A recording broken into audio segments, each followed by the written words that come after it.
life is giving it the right twist. Better drop it, call me your highness, finest. Kill you with the lyrical slyness. You're sightless, turn brightness, burn out your iris. Fist full of rhythm and I move full of tech. Fist full of rhythm and I move full of tech. You can't steal your lyric on your mini disc and that. Cause when they come to DJ, man, I got it down pat. I said they with the lyric that they gon' call they got. I slip my way the vibe and say they can't taste that. The lyrics fill up my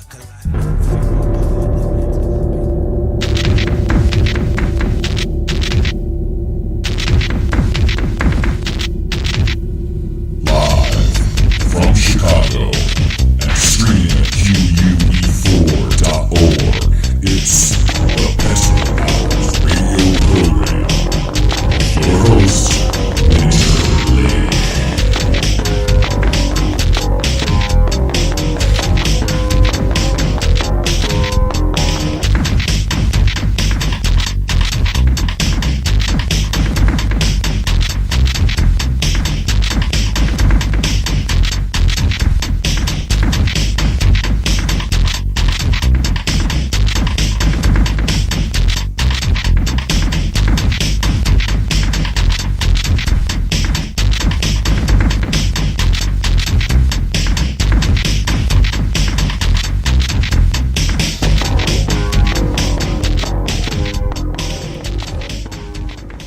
Good evening, Chicago. I'm Winter Laake, broadcasting at QUE4.org. I hope your night is well. Mine has been kind of interesting and filled with all types of synchronicity, for sure.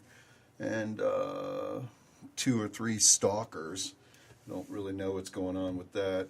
I have like a male stalker, and it just perplexes me. I'm not really into dudes, but just he's trying to find some kind of answer to something, just a lost child. And a little earlier today, I was in a discussion about good and evil. Everyone wants to talk about good and evil. It was on the radio program prior to this one, and I was talking about the reflection of humanity as a nature of evil, as its reflection of its violence and its alacritous types of lifestyle that's more true and more real than trying to portray some altruistic false good. Yesterday as well, the dream show, interpretation show, was pretty amazing. I got a lot of feedback on that and was even offered a job in Los Angeles and all kinds of stuff. It's one of those things, man.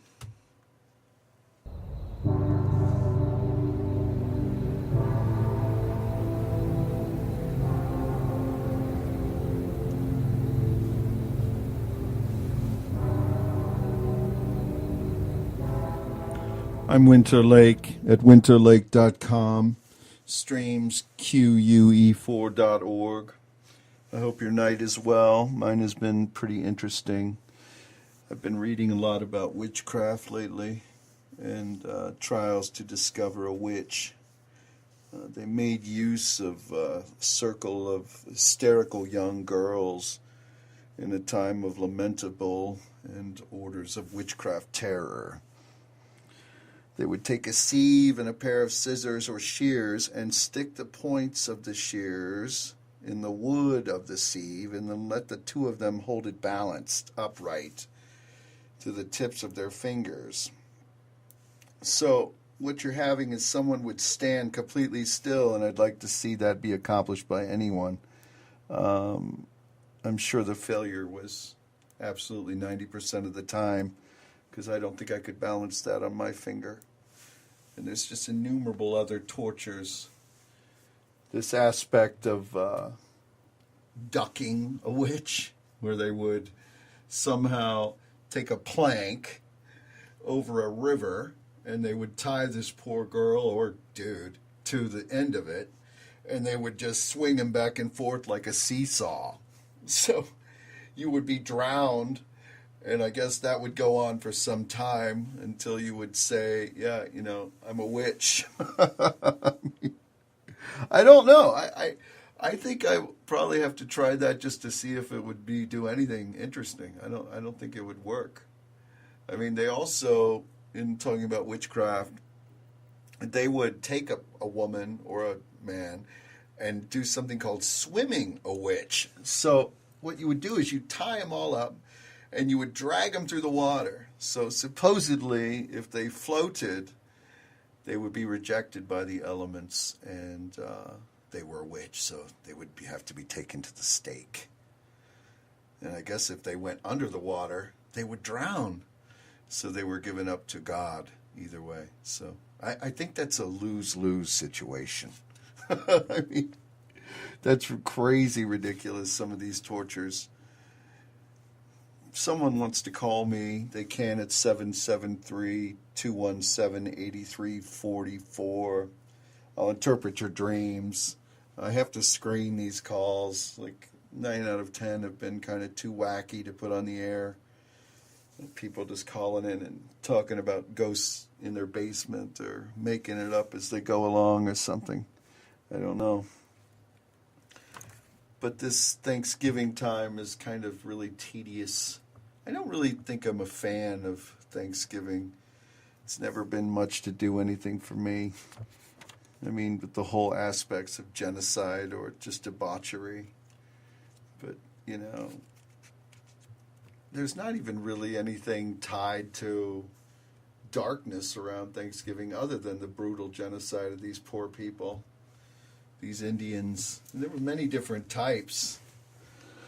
And it's just funny that, you know, Americans nowadays just sit around and kind of celebrate it, you know, and eat and stuff or whatever. And they don't really realize the ramifications or aspects of the whole torture ideal of it. And it was interesting as well, talking about dreams yesterday. I got like 10 more. And in one of the dreams, a person is talking about fire again, where there was this building that was on fire and the person was trying to go into the burning building. Whereas yesterday it was talking about a person being in a closet with a corpse trying to get out of a burning building, finding that the, you know, fire was cold. But in this person's dream, the person wants to run into a burning building. And then there was a cat. To dream of a cat, now that has a lot of different ramifications. Cats are influencers and they're extremely psychic and they are messages. I'm not sure where I'm at with seeing cats in dreams. It's very rare that I don't think I've ever had a dream where I saw a cat. I would probably have to take that into serious consideration, but this person explains that in the fire, it wasn't his intent to save the cat. He just felt compelled to run into the building. When he ran into the building, he saw the cat. In my interpretation of this dream, there's many factors going on. He's running into an unsafe and unsure footing or an unsure place that is extremely dangerous, or there is danger lurking for this individual. He's probably being drawn in or coaxed by another individual who is symbolic of the cat. And so you're kind of like a moth to the flame. You're going into your own utter destruction. And in this particular dream, I think that's pretty absolute. I analyzed it from many different angles, and I couldn't really find any other way around it. And when you have someone who is deliberately running into danger, and he said he could feel the fire and the heat and his skin burning or something, and he woke up in terror and sweating or whatever. And, you know, that's just totally out of their reality.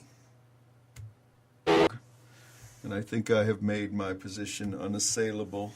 Maybe Sun Tzu, the writer of The Art of War, would be proud. So I sit up here in this tower, and I'm looking out at all of the traffic, and I hope that everyone is going to be all right, but I don't know. there's like some odd vortex right around this building because every day, about this same time, I see an accident. I mean, and in the same place. And it's been going on every day since I've been here. So there's been so much of that odd occurrences happening around this space and around this show since it's only been started, I don't know, 3 days ago or something. But it's so weird because I look out the window about this time and I clearly, you see a car that is completely smashed to oblivion. And I used to actually have to be that person that would go get the corpse out of their car and take them to the morgue. I used to be one of those people, only briefly for like 6 months. I wasn't into it or anything. It was just a money thing. You know, there are a long list of material and immaterial objects that threaten us with dire misfortune every day. And I'm just also thinking about the moon. And if you do see a full moon, you never want to see it through a pane of glass at its first glimpse. I can tell you that if you do that, you're going to have a bad day the next day or some kind of bad luck. So you never want to see the full moon first time through a pane of glass. So you can remember that. We are broadcasting from Chicago at AM 1710 to about 833,000 residents. This show, Pentacle-Hours, is definitely picking up momentum. The feedback has been spectacular. The show is also, I think, being hijacked. Well, I know it is on XM radio, which is a satellite channel. That's fine too. I don't really care. I'm probably going to franchise the show across the country if I'm willing to do so. I haven't decided that yet. Having a live show from 5 to 7 every day can be kind of intensive, and I don't want it to become ill-starred or ill-fated. So we'll just have to progress with it as we go along. Yesterday I was reading about the Devil's Triangle out in Lake Michigan. And this fascinated me because I am an air guy. I fly planes. I don't have a license, but I used to fly my father's plane around, all this kind of stuff. But I never got a chance to fly around Lake Michigan. I had landed one time at this old airport in front of the city back in the 90s, but that was the only time I'd even gotten close to Lake Michigan. So I was kind of in awe to learn of this odd vortex that is located out there, some kind of anacondic line, as they call it. And it's sudden, weird gusts of wind or portholes or waves or something that just take whole ships down, or planes just crash out of the sky. And I thought, the lake is like tranquil and kind of boring, But now to find out that there might be a UFO vortex there kind of makes it a little bit more interesting. I used to have this apartment on the end of Albion that would go out to the end of the lake in Chicago. And so I guess that kind of makes sense of weird segues and ley lines, because I'd always thought or felt or experienced some kind of UFO thing, but I was like, nah, this is just ridiculous. If you're living in the fourth or third largest city in the world, I don't think a UFO is really going to visit. But I had seen a lot of odd things that had shown that possibly UFOs did exist. I met a woman who was kind of an odd person last year in 2012, and I did a reading for her, and she became totally frightened when I was telling her that aliens were coming around her. It seems that they had been, and they were infiltrating all kinds of different areas of her own mind, making her own worst enemy. I don't know if she was marked. It was very similar to the woman that we were speaking with a couple days ago when I was doing my Zeta cartel discussion. She was talking about how alien had marked her in her consciousness or in her dream. There was something with a triangle on her arm. And these markings by aliens, they must be for the intent to come back for them later, to say, hey, that we know where you are, kind of like a GPS indicator. But I have a hard time still rationalizing that out, because then you could see that where psychologically the individual might be a little shattered, not be, all cogent. What do you think, Jason? Do you think that aliens are marking people to try to come and get them later, or what? Only if it's for their own purposes. There's when people think aliens, they think about those bug-eyed creatures, amphibious, and they're actually just a small class. And there's this theory that they're actually been enslaved and genetically replicated through the Dracos, and they escaped to this planet from that slavery, and are trying to find a way to fix their genetics by experimenting on us. I mean, that is so far-fetched, though. Really. I mean, so this woman I met in 2012, I mean, she was kind of nutty. I hate using that term, but what I did, I was doing her tarot cards, and she, freaks out and starts sweating, and I was a little bit scanning her mind, and I kept seeing owls. And then I was doing research, and she had some kind of connection with owls. And I think that there is some kind of thing where if the aliens are coming, they do kind of shroud themselves in some kind of guise. And I think that's why owls were so predominant in her mind, because the aliens were using that. I actually believe in this particular incident with this individual, a rarity for me, because I'm an ardent skeptic, that this woman was in some kind of extraterrestrial contact. And it's rare for me to admit that, because as I said, I'm just a skeptic. And I've been all over the world. But to find it around here and then later discover about this Devil's Triangle out on Lake Michigan or whatever that just comes out of nowhere and planes vanish.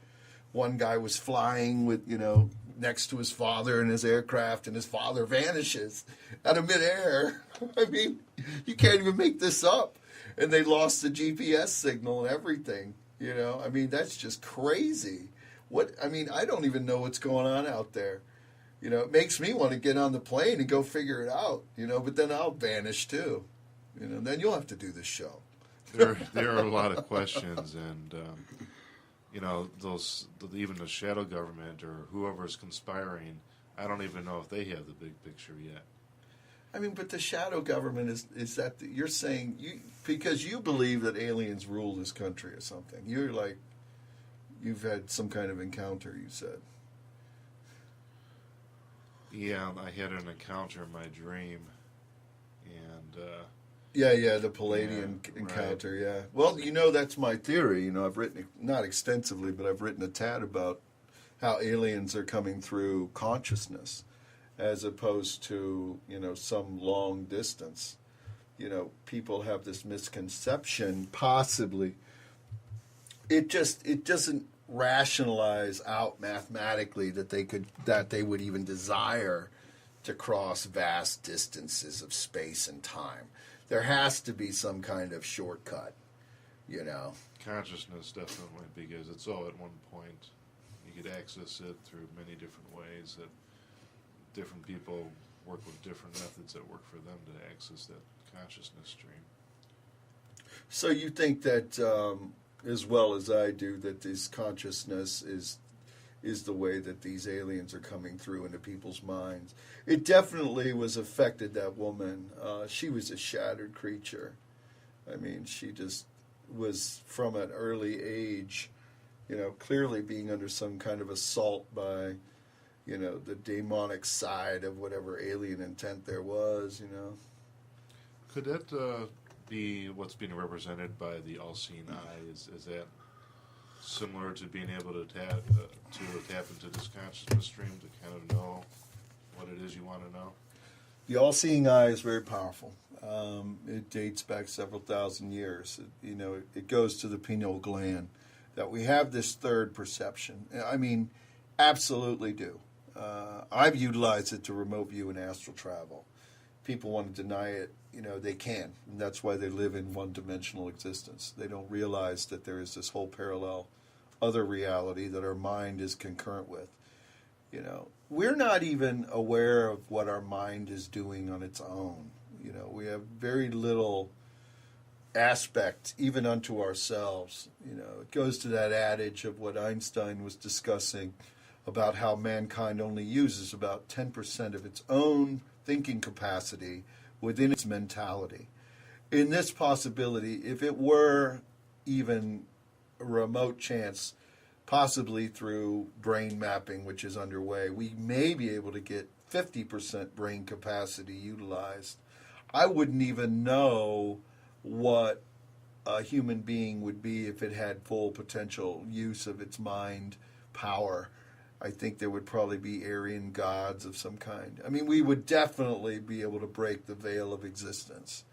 I mean, at that capacity. Look what we are able to accomplish as a civilization and as a humanity with just like as very little as 5 to 10%. I mean, that doesn't even attribute to the dumbing down of society. I mean, the dumbing down of society with standardized education has really made that even more to be 1%. I saw that in college. There was this pressure for teachers all to use the same book by the same publishing company. And I stood up against that. I said that a teacher should be able to write his own book, and that in a society where everybody gets their information differently, that collectively they would be able to come up with new knowledge and share knowledge, and that the learning process would not end at the education, that it would continue through socializing. If everybody's given the same book, learning the same thing, there's going to be a little diversity in knowledge. But that comes to standardization. The crux of the matter is people need to educate themselves. You have to have a desire to learn. I'm a little bit tad of a brainiac. That's just me. It's only because I have the desire to do so. Not everybody has that desire. Well, in order to have that desire, you need curiosity, and I think that's what's being killed in youngsters. They're taught to memorize and not really to think, and they don't have the questions that draws them to think. So it's saying, well, in the standardization of what teachers are trying to accomplish. But I mean, it's so lateral and literal. I mean, you're looking at different populations or how they're working, and I think standardization might have a place there, that they can at least get them to one place in time at least, but they would have, want to even do that. It's good for worker bees if you want somebody underneath you to do all the work, and them not having the questions to seek outside of what they already know. Looking at it as a conditioning tool, I can understand that. Standardization as a conditioning tool, I mean, that's a sheeple civilization reality. And I mean, it embraces consumerism, Yeah, I'd like to go back to the eye because somebody, I know you don't Google your name very much, and you told me that, but I Googled your name. I do not. Yeah, what did you discover? Well, somebody had a question about the eye and what it means in the Federal Reserve note. I'm sure a lot of people are aware, or maybe they're not, that there's maybe something dark in the money, the paper money that they use. Well, I've spent a good majority of time in New York City and Washington, D.C. I've been around a lot of people that keep on with the dollar bill and keep on the symbolism behind the dollar bill. Innumerable YouTube videos have come out and they discuss the Illuminati. The Illuminati is a concept of a shadow government or controllers. It comes down to the essential idea of an all-seeing eye. Now, there are many different facets that it can go in. In my opinion, it is a pineal gland, third eye reality consciousness that is all pervasive, and it watches. And I think from that standpoint, on the dollar bill, it has a meaning that we are being observed, that it is Novus Ordo Seclorum, the New World Order, which is Latin written on the dollar bill, that there is also going back to the owls, that the owls are symbolic of watching, that there is wisdom, that there is witchcraft, that there is witchcraft power. It is an imbuing document. As a practitioner of black magic and other things that I am involved in, it is all about a document. That dollar bill is a document. It's a trader. It's everything and all. It is the God of our current reality. The symbolism on that dollar bill has been with us since the beginning, and it meant that from the beginning, and it still means that now. There is an all-seeing eye. It is the Illuminati. We shall be illuminated. We are lords of the left-hand path. We want to conquer and kill and do what we want to do. And all of the symbolism, looking at the dollar bill, means everything I just said. A lot of people want to say, oh, no, the eagle is nice and it's pretty. No, the eagle is pray. It is let us pray. P-R-E-Y. Its arrows are dynamic. It's conquest. It's power, symbol, all around it. And, you know, people want to say, oh, it's just pretty, you know, things and all this. And they don't even understand the Latin that is written on the dollar bill. The Latin is very symbolic of the nature of the beast of America and what it wants to be. And I think that's great, but that's my opinion. And other people that are keeping that in tow, because there's been discussions, especially in the New Age from 1950 till now, which I consider a New Age. Discussions to change it, modify it, take off those old symbols. But they don't. They're Illuminati.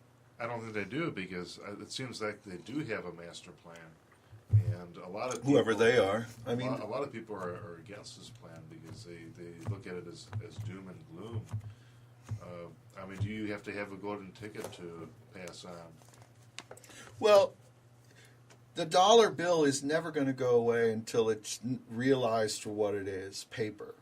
The government in the country, United States, probably won't see another 20 years. It's going to be in receivership. We borrow money on a grand scale from China in order to exist. It's never discussed by politicians. But everyone knows it that's involved. And they realize that the paper is just paper, and that there's been a lot of overextended borrowing, and the economy of the system is under a sheer weight of its own collapse. And America will collapse under the ruin of the weight of its debt. Sooner or later, the dollar bill will go away, but its symbolism is apparent as it stands right now. And that's what I ask, is the symbolism and what that represents with what people feel is going on.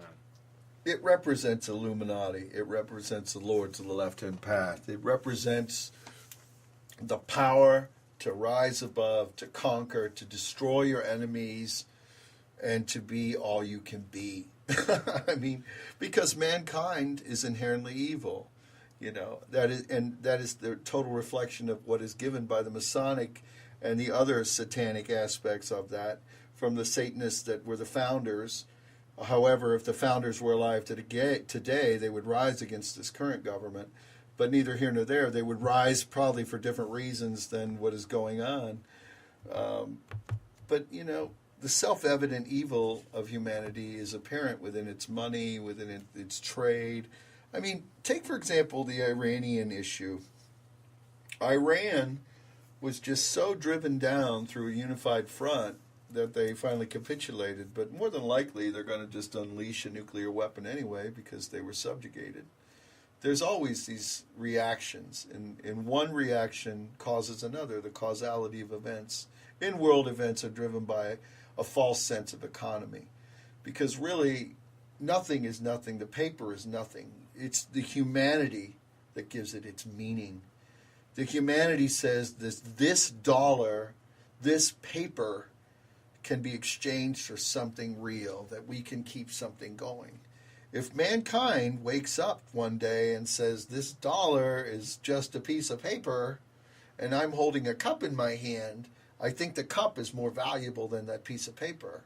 Oh, definitely. And for those that value gold, I think in the direction that some people see this as going is that there's going to be a fight for resources. I did this video called But for Gold, and people in this video were trading their gold, their butter to get gold. And there's this guy behind the counter. Interesting. That's going to be living on the butter while everybody has this gold and not knowing what to do with it to get food. Well, you can't eat gold. And I think there is something alchemically with gold that is interesting that has not been explored yet. There possibly some kind of issues with gold being used as a life extension tool. And that will come out by 2020. There is a lot of things and events on the horizon for humanity within the next 6 years. And it'll be interesting as we reach satanic singularity, what will occur.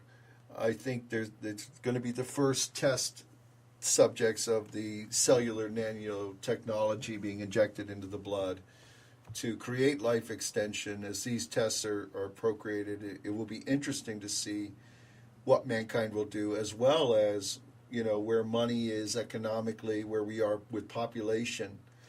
And there's going to be so many offsets, because really it's coming down to be almost imperative that mankind gets off this rock. We are overpopulating ourselves into oblivion. If we reach 11 billion people, most of the animals on the planet are going to be wiped out. And that's only 3 billion people away or something, they speculate. I don't know how they're getting their demographers' view calculations, but the last census came out with 7 billion. But the majority of them are not here, they are in other countries. And as we progress into this population explosion, the rest of it is just going to be resource restructuring, running out, man's inhumanity to man, global war, and a series of events that need to be staved off. But I don't know. I mean, it's hard to say, Jason. I mean, do you think that we're on the dark horizon for something? There is a group of people, and if you go to the Georgia Guidestones to look at this, there's definitely a group of people in power that think the world needs to be depopulated. And a lot of people that know this fear it. And well, the Georgia Guidestones, I mean, that's just something that was developed by some kind of rich group. I mean, they claim to be Illuminati oriented, but it'd be very hard to, really understand what exactly they meant. I wrote a ritual around the Guidestones. I mean, there's like 7 different languages. They do want to depopulate the planet. But I wasn't really talking about purposeful depopulation. What I'm talking about is as mankind progresses, they're going to depopulate themselves, because it will be a fight for resources. And as the resources run out, the pillaging and destruction is going to run rampant. I mean, look at this small dynamic of what has occurred within the Philippines. When all of that civilization was wiped out, those people immediately turned into these barbarians. And I think that's going to be something to happen. The howling of a dog, either by day or by night, under a person's window, is to this day held by many minded individuals to portend the death of that person. The belief of this symbolism is ancient, where the dog stands for the howling night wind in which the souls of the dead ride to the banks of Styx.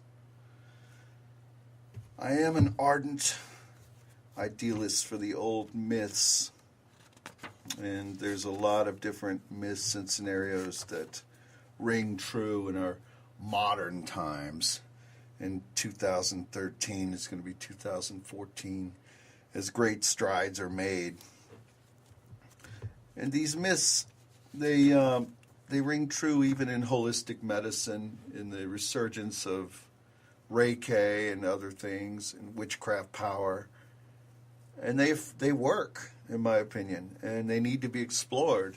And, what used to be science fiction will become science fact. And I think as scientists move forward with their exploration of what witchcraft can offer, or as the mind is developed and the psychic influencing and projection is realized, it will take mankind into a whole new realm of its existence. On Friday, I was thinking about taking it off, but the paranormal team is going to go out to, I think they're going to go to an axe murderer house or something. What are they doing? Yeah, it's in Iowa, and from what I hear, there was a child murdered in this house, and that there were both good and evil energies there. the investigation's going to find out as much as they can the full story of what happened in that house. It's like 5 or 6 people going, and it's like a whole jaunt. There's some specialists, and there's ghost boxes and all these different devices and stuff. They have a full team. I may carry it live. We should carry it live and then talk about what their experiences is. I think one guy was going to bring an axe. Is he possessed or something? Let's bring an axe to an axe murderer's house. Well, if that was the tool of choice, that might actually wake up some spirits that were associated with that tool. Oh, an accoutrement. So you're seeing it as like a draw. We bring the axe in and we could like get the ghost riled up because he sees what occurs in there. Something like that. I think through associations, there's access. What happened in there anyway? Do you even know? I have an idea, but I guess that's what they're going to try to find out. Just going to see if there. Are they going to bring anybody with a Ouija board, or are they going to do any kind of seance, or is it just straight ghost investigation? I think it's straight ghost investigation. I would talk to this guy AJ and see for sure, because I think it is a good idea to bring other mediums of tools, such as a Ouija board, to get a better picture of what's going on there. If they actually know how to use it, I've used one when I was 12. That was the last time I used one. Did you open up any gateways to realities? Well, as we started getting deeper, and I don't remember what word we unveiled, but the light and the ceiling just started flickering. Yeah, I mean, I've done seances. I did seances with Ouija and all kinds of things. It's definitely a good gateway tool. I was over at the Winchester Ghost House, which is in the West Coast.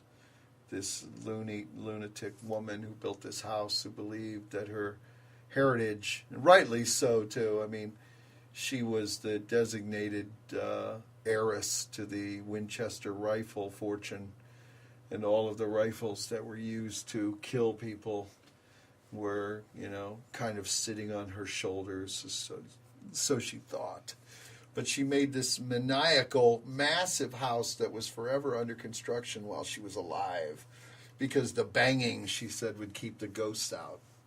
And so you have stairwells going off up into the ceiling, and you have doors going out to nowhere. And so I was in there, and we held a seance, and we wanted to get a hold of old lady Winchester. But she didn't show up. I don't know what showed up. It was crazy. But old lady Winchester didn't show up. Have you ever been over there? No. I have not. It sounds really interesting, especially when you say there are doors that go nowhere. Oh, yeah. Oh, absolutely. It's a massive mansion. I mean, it's beautiful. I got to go into the areas you're not allowed to go to. I guess I got it like that. I went, and the seance was held in her actual seance room, because she used to have one, which is off limits. It was really fun. The people I were with were really into it as well. But there was a weird scenario that went down with them, too. Like 2 or 3 of them had bad things occur to them like a year later. And like bad things, like they got all messed up or something. I mean, I hate to say that I bring the foreboding ties of doom, but man, like one lost her leg and some kind of freak accident. Another one was in a car wreck or something. Weird things began to occur after we had the Winchester House seance. And it's not coincidence? You think there's a connection? I mean, I don't really believe in the random. I mean, I do to a certain extent. You can manipulate and see what's happening or coming around the bend with people. I mean, I'm not so good about it for myself, as I've said. I don't know why that is. I guess I'm limited by what's in front of me, but I'm really good at honing in on other people and honing in on what's happening or around the corners from these things. But I do think that, within a certain 90 days, you have regular normalized people that all of a sudden have these spectacular events occur that affect their lives, from a certain thing. That kind of, makes me scratch my head a little bit. And of course I did my tarot cards, and I did some other things and screeing to try to see if it was. I was getting mixed results, but I didn't really have any issues from it. But I was also, again, the first one in the room.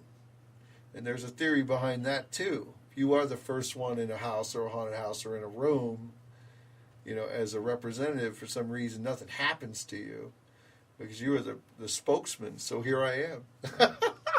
I guess I'm the spokesman. I'm the inheritor. And actually, as it comes to me now, I guess I am the inheritor of conveying the message. Whereas the other individuals, and there were only 3, they were all messed up, Yeah, that's weird and eerie at the same time. Oh, man, my life is weird and eerie. I mean, I live in a big old 100-year-old house on a hill that I don't really spend too much time in, but my whole life's been like that. So I live a pretty charmed life. I'm not really working my fingers to the bone here, I don't do too good at that. I'm not too good at being broke, You're doing a film tonight, I hear. Yeah, we're going to film.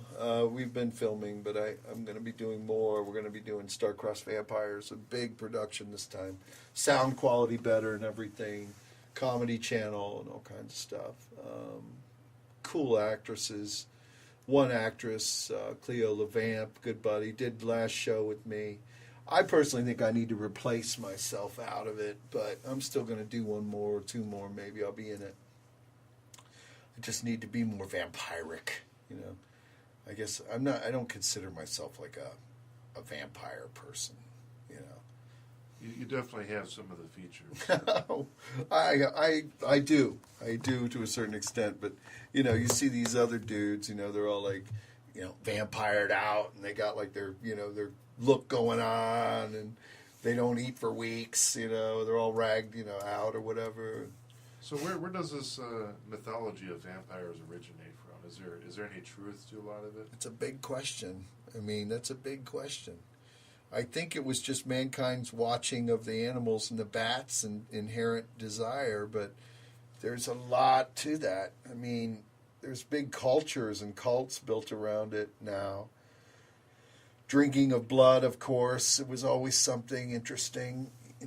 I've referred to in the past of the doping scandals that have occurred with different bicyclists. There was an Italian biking crew that was using enhanced blood doping. They were ingesting blood or injecting themselves with blood before a race. They would get a rush. There's some unexplored thing to that. That's vampirism. If you're taking in blood in different avenues, whether you're drinking it or you're poking it in your arm, that's vampirism, considering that is the standard for blood drinking. So these bicyclists were drinking blood to win, and they were winning the race. It would enhance their strength, their stamina. They felt younger than ever before. I personally don't like it. I mean, I don't drink blood because